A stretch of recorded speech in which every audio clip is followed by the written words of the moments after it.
제가 그랬잖아요. 왕국에 대해서 말할 거라고. 주일날은 제가 시편을 말할 건데요. 수요일날은 제가 마태복음을 하려고 그래요. 마태복음이 결국 왕국복음이에요. 천국복음이죠. 그래서 제가 마태복음을 전체적으로 한 거는 한 두세 번 돼요. 처음에는 이제 제가 역천동에서 사역을 시작할 때 2000년이죠. 2000년 그때 시작을 했고, 그리고 이제 봉천동에 있을 때 한 번 한 것 같고, 그래서 한 번 더 보고 싶어요, 마태복음을. 그래서 이제 마태복음이 이제 천국복음이라고 그래요. 이제 천국에 대한 어떤 그 말씀, 천국에 대한 말씀을 통해서 우리가 함께 은혜를 받았으면 합니다. 천국이 무엇이냐부터 이제 우리가 정의를 해야 되고요. 결국 이제 천국이라는 것은 하늘들의 왕국, 그런 뜻이에요. Kingdom of Heavens, 영어로 천국이라고 그러는데, 마태복음이 왜 천국복음인가? 이것도 이제 여러분들이 들어보면서 이해를 하실 거예요. 마태복음 1장 1절을 보면요, 아브라함과 다윗의 자손 예수 그리스도의 세계라 이렇게 말했죠. 근데 이 왕국이 있으려면 왕이 있어야 되잖아요. 천국, 킹덤이니까 왕국이 있어야 되는데, 예수가 왕이다, 천국의 왕이다, 이것을 이제 증명을 하는 것이 마태복음이에요. 그래서 마태복음 1장 1절부터 한국 개역 번역은 조금 문제가 있어요. 왜냐하면은 영어 성경만 봐도 아브라함이 먼저가 아니에요. 다윗이 먼저예요. 원문을 번역하면 다윗의 자손, 아브라함의 자손, 예수 그리스도의 족보라, 이런 뜻이에요. 다윗이 먼저 나와요. 왜 다윗이 먼저 나오겠습니까? 다윗이 왕이잖아요. 그리고 구약성에서 예언한 메시아, 왕국을 이루실 왕, 그는 반드시 다윗의 자손이라고 했으니까 그분이 다윗의 자손인 것을 증명해야 되잖아요. 그래서 이제 영어를 읽어보면 The Son of David이 먼저예요. 그다음에 Son of Abraham이 다음이에요. 그래서 예수 그리스도는 이제 족보를 얘기를 하는 건데, 여기 영어로 자막에 떴죠.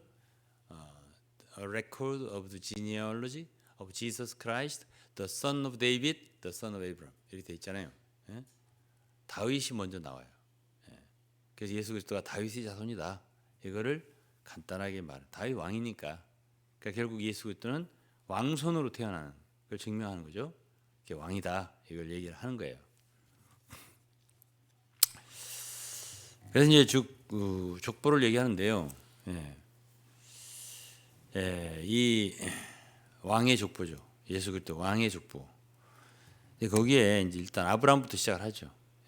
그러니까 이제 우리나라 성경은 번역을 아브라함부터 시작을 한 거예요, 같아요. 그래서 이제 아브라함이 이삭을 낳고 이삭은 야곱을 낳고 쭉 하는데, 여기에 이제 여러 가지 얘기를 제가 오늘은 안 하려고 그래요. 여러 가지 얘기는 여러분들이 들었을 수 있고 또 알 수 있으니까. 근데 이제 이 마태복음은 유대인들을 향해서 쓴 거예요, 사실은.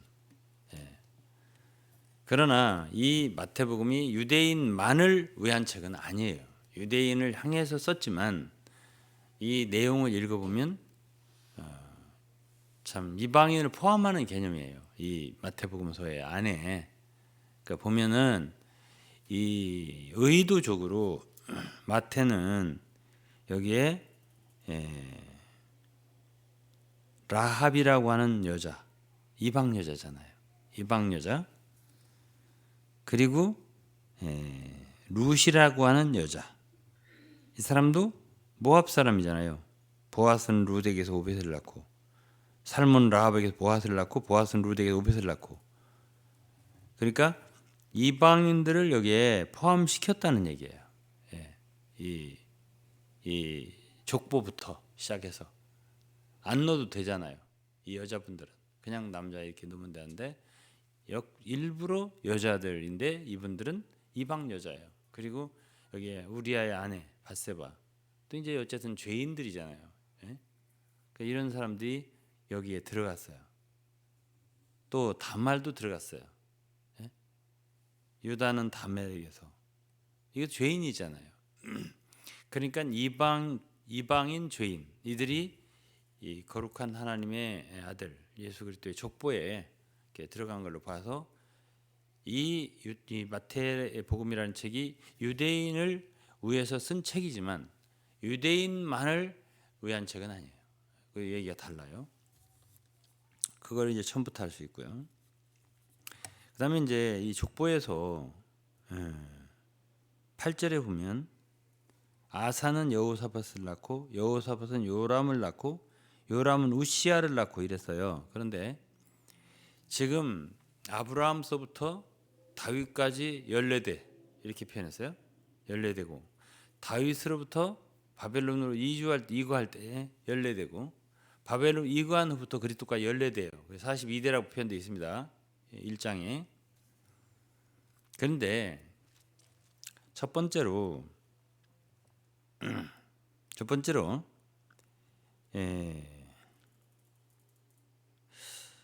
이 14대라는 표현이 그 속에 예를 들어서 여기서 유다는 알죠. 야곱의 아들이잖아요. 베레스와 셀을 낳고 베레스는 헤스론을 낳고 헤스론은 람을 낳고 람은 아미나답을 낳고 아미나답은 나손을 낳고 나손은 살문을 낳고 여기 한 5대가 나오는데 헤스론서부터 시작해서 한 5대가 나와요. 근데 여기서 아는 사람은 누구냐면 우리가 나손, 살몬 이 사람들은 알아요. 좀 살몬 여리고에 그 정탐을 보냈던 사람 중에 하나라고 알려져 있어요. 이제 살몬은 라합에게서 보아스는 알잖아요. 룻기에 나오잖아요. 근데 그 사이에 있는 서너 명은 잘 모르는 사람들이에요. 근데 우리가 이거를 한번 생각해 보자고요. 뭘 생각해 볼 필요가 있냐면 야곱의 자손 유다 뭐 요셉 이들이 야곱 12 아들들이 어디로 갔어요? 결국은 애굽으로 갔어요. 그 애굽에서 있었던 그들의 세월이 몇 년이에요? 400년이 넘어요. 그다음에 이제 그들이 광야에서 한 40년을 보내고요. 그다음에 이제 여리고의 가나안 정복 전쟁이 한 16년 되고요. 그다음에 사사 시대가 한 30년 돼요. 그러면 이제 사사 시대가 끝나고 다윗이 이제 사울과 다윗 이렇게 되잖아요. 다윗이 이제 왕이 되는데 아브라함서부터 다윗까지 오직 14대다. 이거부터 우리가 성경을 많이 읽어보면 그 정도가 더 되는데 왜냐면은 그 가운데 세월이 얼마인데 세월이 얼마인데 14대밖에 안 되느냐 이거예요. 그럼 여기서 제가 지금 너 4명 5명의 대가 말하자면 900년 세월이 흘렀어요. 4명 5명의 대가 아니죠.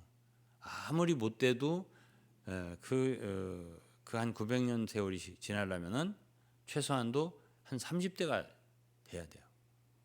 20, 30대 넘어야 돼요. 대수가. 그럼 족보로 따진다면 거기 왕창 빠진 거예요. 말하자면. 그래서 성경을 기록하는 원칙이 있어요. 그게 뭐냐면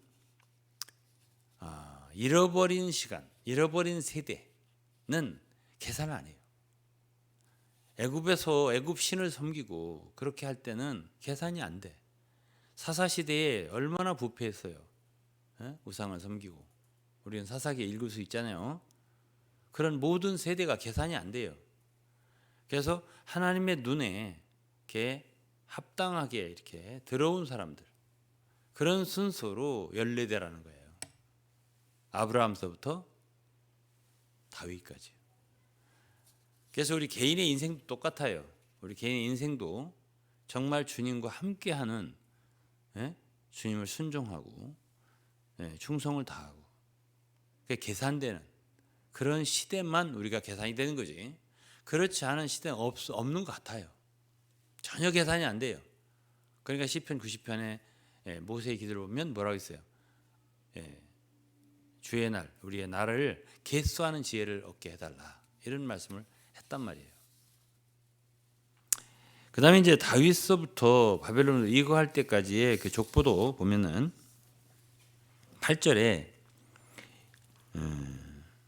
여호사밧은 요람을 낳고 요람은 우시야를 낳고 이렇게 했는데, 요람이 우시야를 낳은 게 아니에요.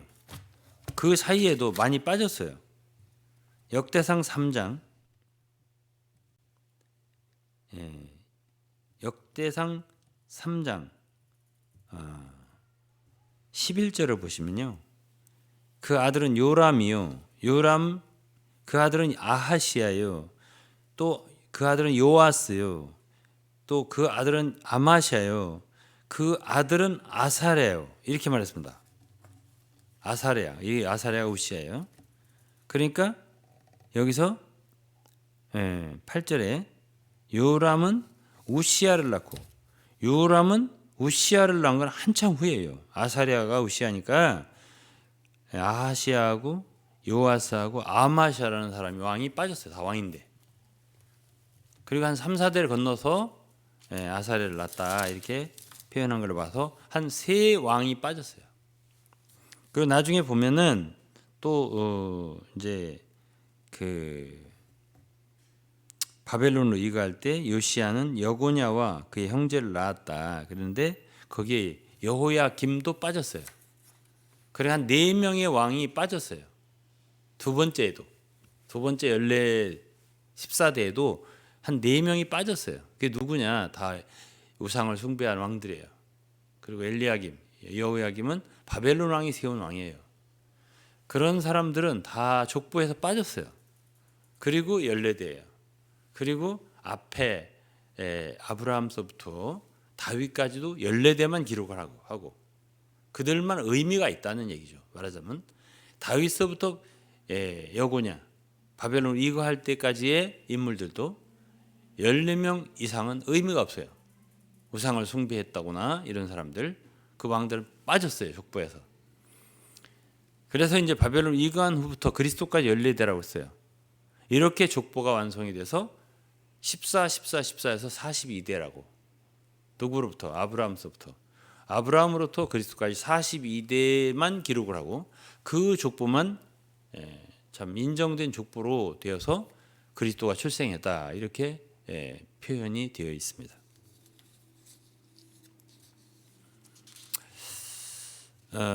성경을 기록하는 원칙 같아요. 성경 구약에도 창세기 1장서부터 그 모든 창조를 다 얘기한 건 아니에요. 사실은 보이지 않는 건 창세기 1장에 없잖아요. 보이지 않는 천사를 언제 창조했다, 언제 배반이 일어났다, 이런 얘기 안 썼잖아요. 그럼 어쨌든 천사장이 마귀가 된 건 사실이고 그런 이야기는 없잖아요. 필요한 말씀만 이렇게 하고. 그다음 가인의 시대에도 사람들이 있었을 거라고요. 다른 사람 없으면 가인이 사람들이 두려웠다고 했잖아요. 나를 죽일까 무섭다고. 그런 다른 많은 얘기는 빼놓고 필요한 이렇게 노선만 정리를 한 것이 성경의 기록의 특징이고, 하나님이 그분의 생명책을 기록하는 것도 특징일 것 같아요, 제 생각에. 그러니까 우리의 인생을 하나님이 정말 계산할 수 있도록 살아야 돼요.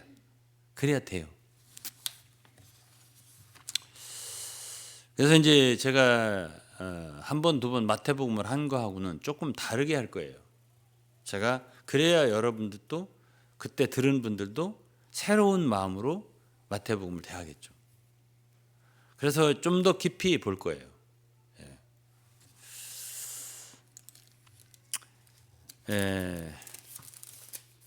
천국이다. 그러면 오늘날 이제 천국에 대해 굉장히 많이 오해가 되죠.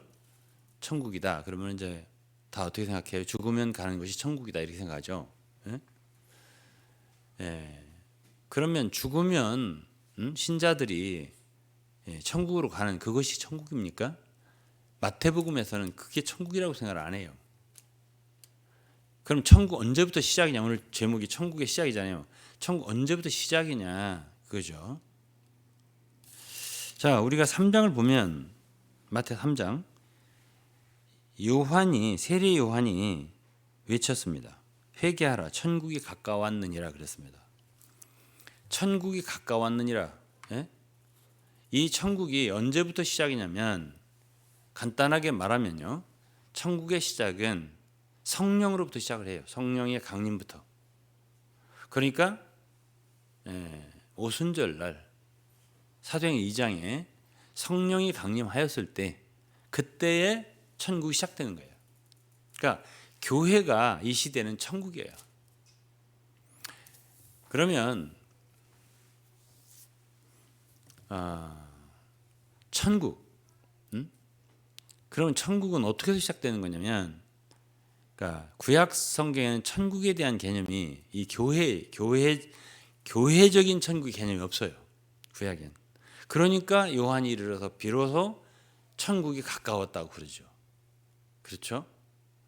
그래서 사실은 오늘날 이 교회라고 하는 것은 사실은 천국이 임한 곳에 우리가 있는 거예요.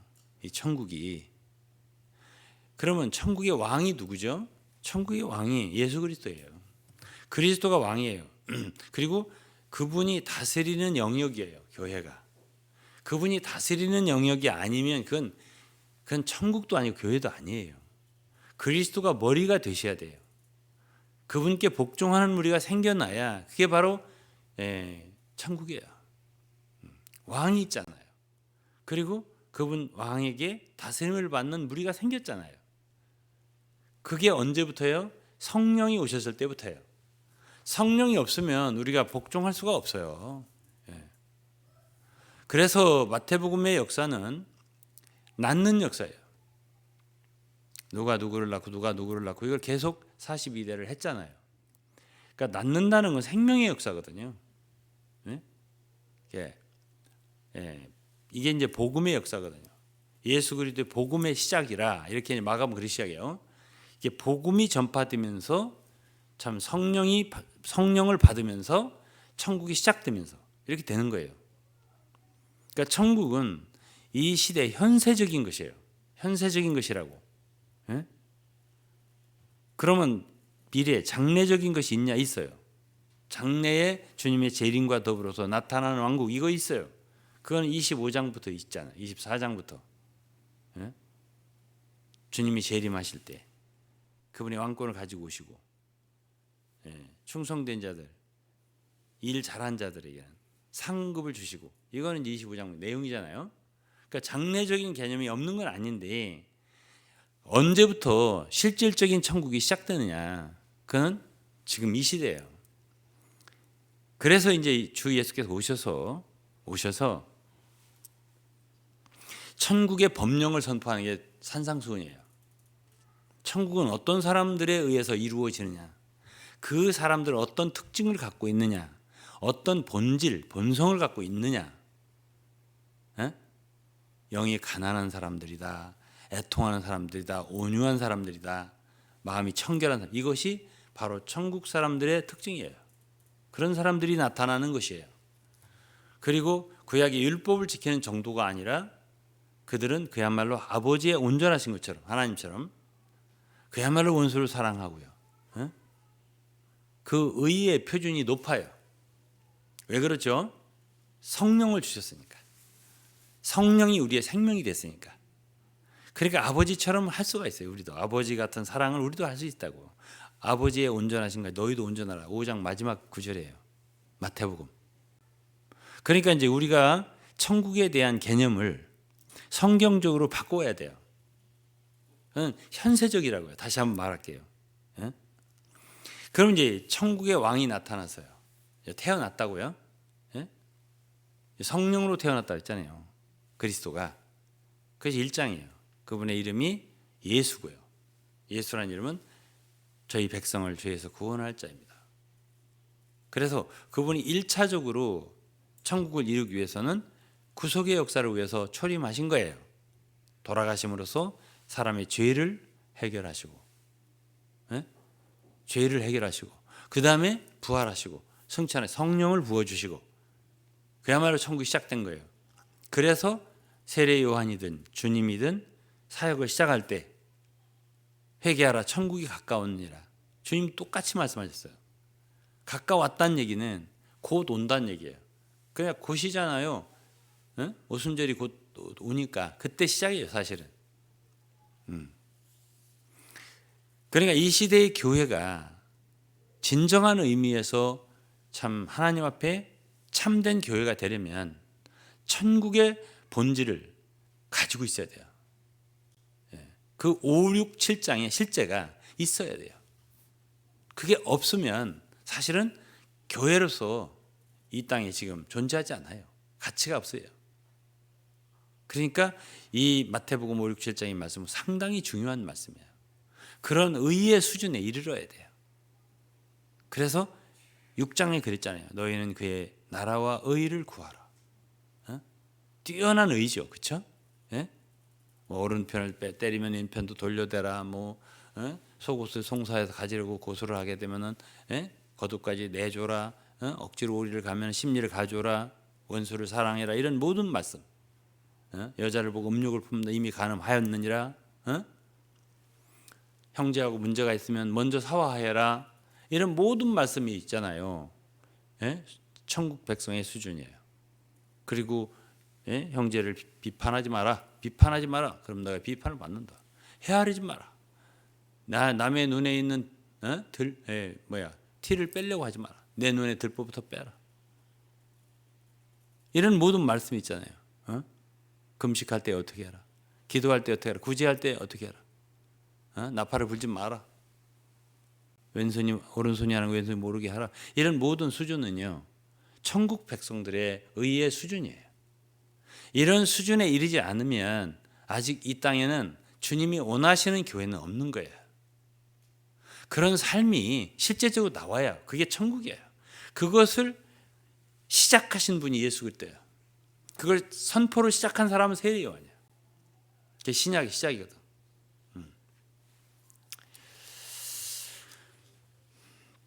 그런데 이제 2장을 보면 마태복음 이제 이렇게 1장 끝냈어요. 2장 오늘은 한 3장 이렇게 몇 장만 이렇게 설명을 좀 할 거예요. 2장을 보면 있잖아요.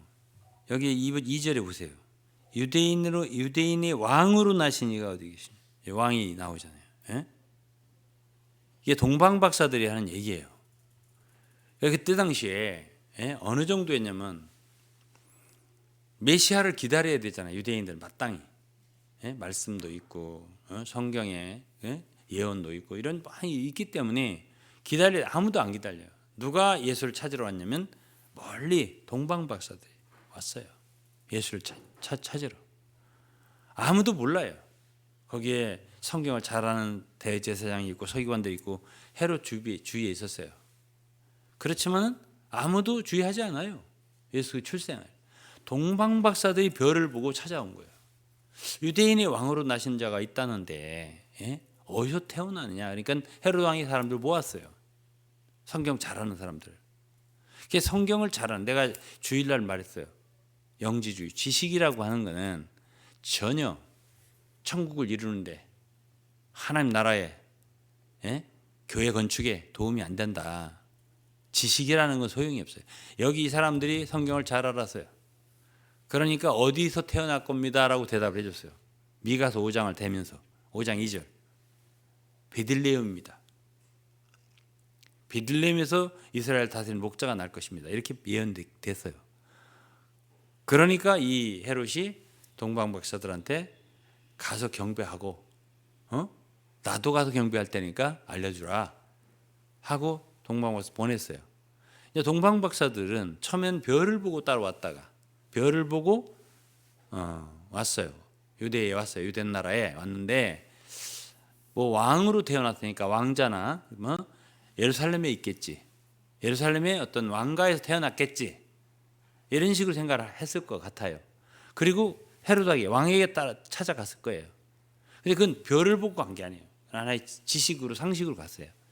그 다음에 여기에 바리새인 바리새인과 여기 서기관과 대제사장들은 성경 너무 잘 알았어요. 지식이죠. 그러나 이들은 다만 헤로데에게 그런 정보를 줬어요. 결국 꿈에 이 헤로데에게 가지 말라는 지시를 받고 동방 박사들은 다른 길로 고국으로 갔어요. 헤롯이 동방 박사한테 속았다고 생각을 하고, 그리고서는 사람들을 시켜서 2살 아래로 베들레헴 주변에 있는 애기들을 다 죽였어요. 다 죽여라. 왜냐하면 자기 말고 또 왕이 있냐 이거죠. 그러니까 이 세상의 권세를 맛본 사람들은요, 그리스도의 왕되심, 왕권을 제일 싫어해요. 싫어해요. 그건 뭐 본성적으로 거스리는 거예요. 죽이지 않다. 싹 죽여버리잖아요. 그냥 그때 당시에 수없는 어린아이들이 죽었습니다. 예? 그래서 이 17절에 보면 이 선지자 예레미야로 말씀하신 바, 라마에서 슬퍼하며 크게 통곡하는 소리가 들리니 라헬이 그 자식을 위하여 애곡하는 것이라. 그가 자식이 없으므로 위로받기를 거절하였도다 함이 이루어졌느니라. 이거 누가 예언했죠? 예레미야가. 그러면 이 지금 라헬이 자식을 위하여 애곡한다. 에? 창세기에 있는 얘기예요. 이 라헬은 야곱이 가장 사랑하는 부인이에요. 근데 이 라헬은 누구를 낳았죠? 요셉과 베냐민이에요. 그리고 거의 이제 돌아올 때 베들레헴 가까이 와서 베냐민을 낳으면서 죽었어요. 거기서 죽었어요. 그 스토리가 있어요. 그러고서 이제 야곱은 거기에 슬픔으로 거기다 묘비를 세워줬다. 이게 창세기에 나온 얘기예요. 근데 예레미야 선지자는 예언으로 라마에서 슬퍼하면 크게 통곡하는 소리가 들린다. 이 선지자들은 미래를 예언하는 거예요. 이 과거를 얘기하는 게 아니에요. 라헬이 그때 슬퍼했다 이 얘기 아니에요. 슬퍼했겠죠. 라헬도 자기 아들을 낳으면 자기 죽었으니까요. 그래서 그 슬픔, 그거를 예언으로 이런 일이 생긴다. 라헬의 애곡하는 그런 슬픈 일이 생겨난다라고 예레미야 35장일 거예요. 31장 15절 예언을 했어요. 그런데 그 사건이 생겼을 때 마태는 그 사건에다가 예레미야 선지자에게가 예언한 이 말씀이 그때 응한 것이다라고 얘기를 한 거예요. 예? 말하자면 라헬 같은 여자들이 자기 자식이 죽었어. 그러므로 너무너무 통곡하고 슬퍼했어. 그게 위로받기를 거절했다. 어떤 위로도 안 통할 정도로 슬퍼했다. 이런 얘기가 여기 있습니다. 그러니까 이 한마디가 성경에서 이렇게 이루어진 이야기들은 보통 얘기들이 아니에요. 그래서 결국은 그 지식이 많은 대제사장이나 서기관 이런 사람들은 성경을 잘 아는데 그 지식이 결국은 어디에다가 유용하냐? 그리스도에게 경배하고 그리스도가 태어난 걸 찬미하고 감사하고 아니죠. 거기에 이용이 안 되고 오히려 어디에 이용됐죠? 죽이는데. 애들 다 죽이는데. 그리스도를 죽이려고 한 거예요. 그게 거기에 사용됐다 이런 얘기지. 지식이라고 하는 거는 죽이는 거예요. 그래서 선악과라고 하는 건요, 바로 사망의 나무예요. 그것을 먹는 날에는 정령 죽으리라. 선악과라는 나무는 Tree of Knowledge예요. 지식의 나무예요. 선과 악을 알게 하는 지식의 나무야. 근데 그 나무를 먹으면 죽는다. 그건 죽이는 사람을 죽이는 거예요. 자기도 죽을 뿐 아니라 남도 죽이는 거예요. 이게 바로 선악과입니다. 그러나 이런 지식으로는 천국을 이루지 못해요. 성령으로 이루는 거예요. 오직 성령, 하나님의 생명, 그거 이외에는 이 땅에서 왕국을 이룰 수 있는 길이 없어요. 그래서 오늘날 과연 도대체 몇 명이나 얼마나 많은 사람들이 이 생명의 길을 가겠냐고요. 그러니까 이제 마태복음 7장에 산상수훈에서 뭐라 그랬죠? 생명으로 인도하는 문은 좁고 그 가는 길이 협착해서 찾는 이가 적다고 그랬습니다. 예? 그러나 멸망으로 인도하는 문은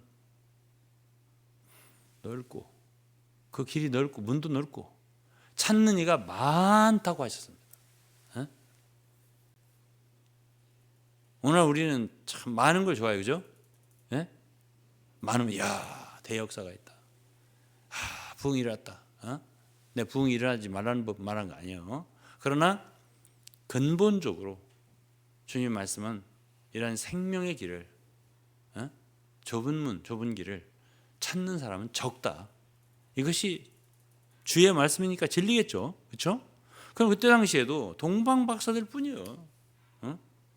이들은 그야말로 왕으로 태어나신 예수를 만나보고 또 그분께 경배하고 보배합을 열어서 황금과 모략과 유향을 드리고 헌신을 하고 이거는 이방 사람들이었어요. 유대 나라는 없어요. 오히려 왕이 태어났다는 소동이라 예루살렘에 소동이 났다 했습니다. 그 헤로스의 말을 듣고 막 사람들 죽이고 어린애들 죽이고 이러한 역사가 있다. 그래서 요셉과 마리아는 아기를 데리고 애굽으로 피신했고 그리고 다시 돌아온 예루살렘 가까이 오지도 못하고 베들레헴 가까이 오지도 못하고 변두리 나사렛이라는 동네에 사셨다고 했습니다. 그래서 그분을 나사렛 사람이다 이렇게 부르게 된 거예요. 그러니까 천한 목수의 아들로 나사렛이란 시골 동네에서 하나님의 아들 왕이신 예수가 거기서 사셨던 거예요.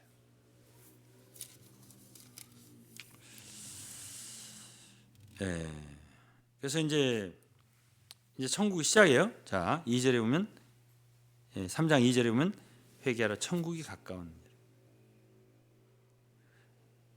이게 이제 이사야가 한 말씀이 이루어졌다는 거예요. 광야에 외친 자의 소리가 있어 가로되 너희는 주의 길을 예비하라 그의 첩경을 평탄케 하라. 그래서 이제 이 요한의 말을 듣고 사람들이 죄를 자복하고 요단강에서 침례를 받았다 했습니다. 예?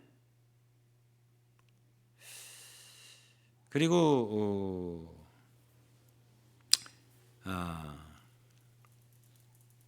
8절에 보면 그러므로 회개에 합당한 열매를 맺고 속으로 아브라함이 우리 조상이라고 생각지 말라. 내가 너희에게 이르노니 하나님이 능히 이 돌들로도 아브라함의 자손이 되게 하시리라. 이런 걸 보면 확실히 유대인만을 위한 건 아니에요.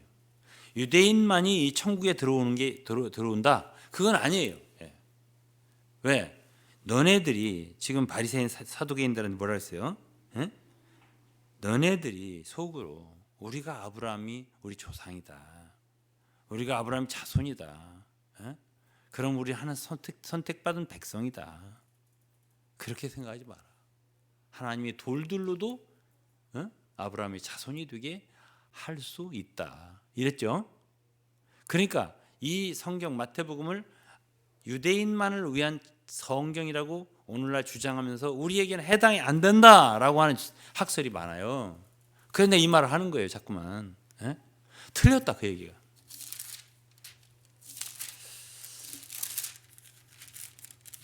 한 군데만 더 이제 볼게요.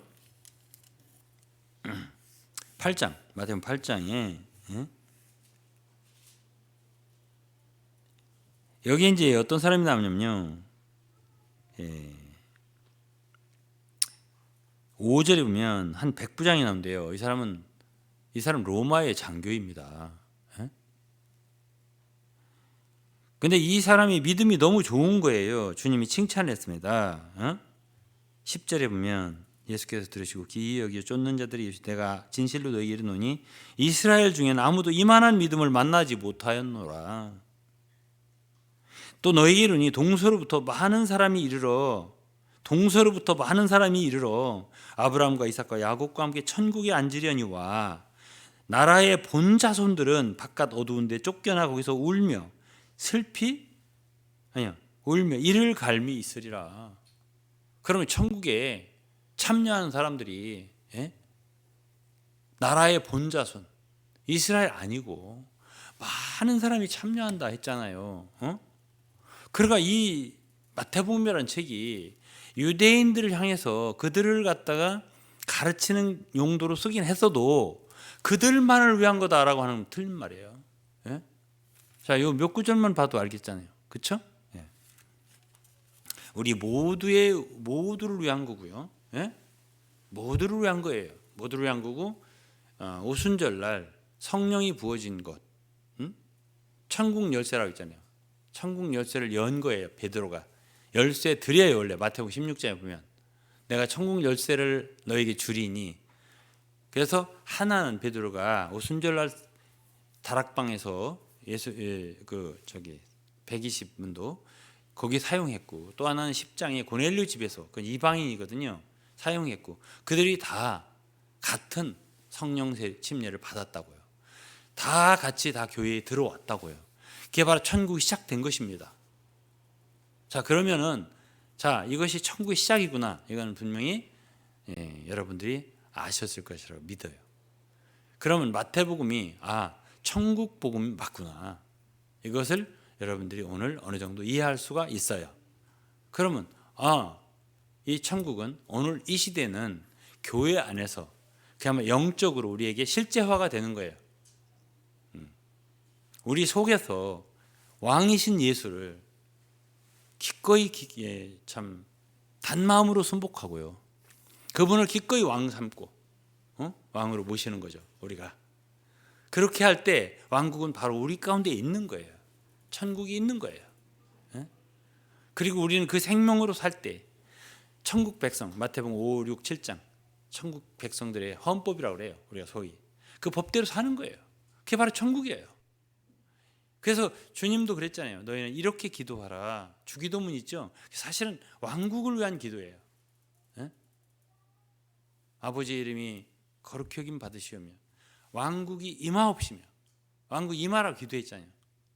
이게 6장이에요. 6장 마지막에도 너희는 그의 왕국과 의를 구하라. 그래야만 이 모든 것을 너에게 더하시리라. 그게 왕국을 위한 말씀이 바로 마태복음 말씀이에요. 우리는 오늘날 무엇을 위하여 교회 생활하나 이거죠. 저는 있잖아요. 이제 주일날 시편 할 거예요. 시편 누가 쓴 거죠? 대다수가 다윗이 쓴 거예요. 마태복음 시작이 누구죠? 다윗이에요. 다윗의 자손, 왕국을 위했던 사람이에요. 다윗이. 그렇기 때문에 이 왕국을 위한 사람이 시편을 내가 주일날 하겠지만 그렇게 대적이 많아요. 왕국의 사역을 하는 대적이 많아요. 와 일어나요. 왜 그러죠? 왕국이 하나님의 뜻이에요. 왕국의 복음, 천국 복음은요, 이것은 그 시대까지 없었던 거예요. 주 예수께서 오시기 이전까지는 없었던 거예요. 이 세상에. 그러니까 회개하라고 그러죠. 회개하라, 천국이 가까웠느니라. 그러니까 이것은 말하자면 회개에 합당한 열매를 맺어야 된다. 또는 주의 길을 예비하라, 첩경을 평탄케 하라. 이건 우리 마음속에서 이루어지는 것들이잖아요. 우리 마음속에서 이루어지는 것들이에요. 그리고 11절에 보면 나는 너희를 회개케 하기 위하여 물로 세례를 주거니와. 회개하는 문제예요. 천국은 회개하는 문제예요. 회개와 천국이 시작된 관계가 있다니까요. 그게 우리 마음속에서 이루어지는 거예요. 우리 속에서. 겉에 활동이 아니에요. 무슨 역사가 아니에요. 우리 속에 회개부터 일어나야 천국이 이루어진다니까요. 회개하라, 천국이 가까웠느냐.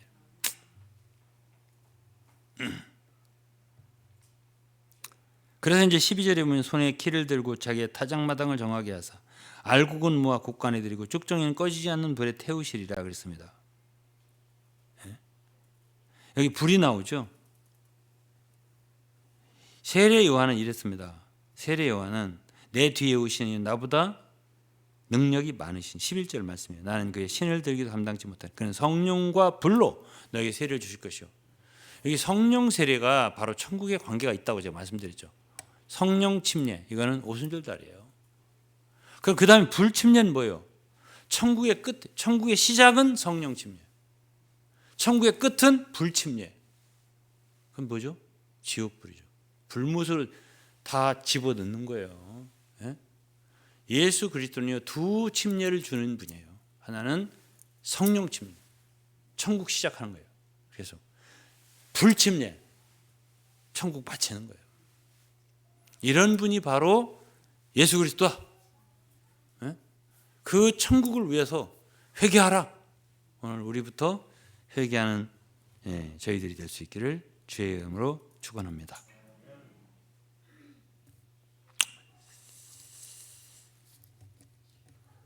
그래서 이제 이 불이라고 하는 걸 어떤 사람들은 성령의 불이라고 이렇게 해석하는 사람들이 있거든요. 그러면 반복이잖아요, 반복. 예? 성령과 불로 침례를 준다고? 그럼 밑에 보세요. 다음 12절에 손에 키를 들고 자기 타작마당을 정하게 해서 알곡은 바로 성령 받은 불이 알곡이고요. 곡간에 드리고 쭉정이는 꺼지지 않은 불에 태우려. 이 불이 지옥불이지, 불못불이지. 이게 어떻게 성령불이에요? 예? 말씀을 전절은 불이 성령을 얘기하고, 말하자면 저기 의역하고 의역, 메타포, 그걸 뭐라고 하죠?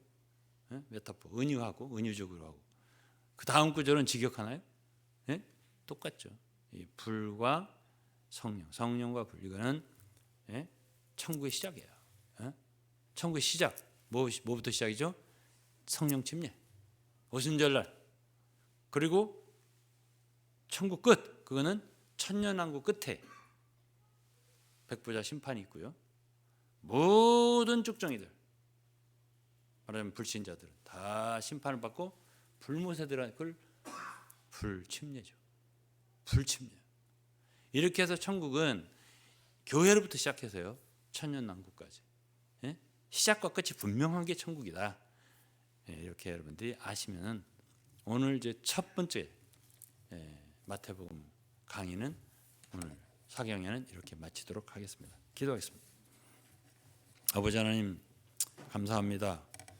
오늘 저녁부터 저희들은 정말 천국을 보기 시작했습니다. 하나님 아버지여, 우리에게 당신의 왕국을 더 열어 보여주옵소서.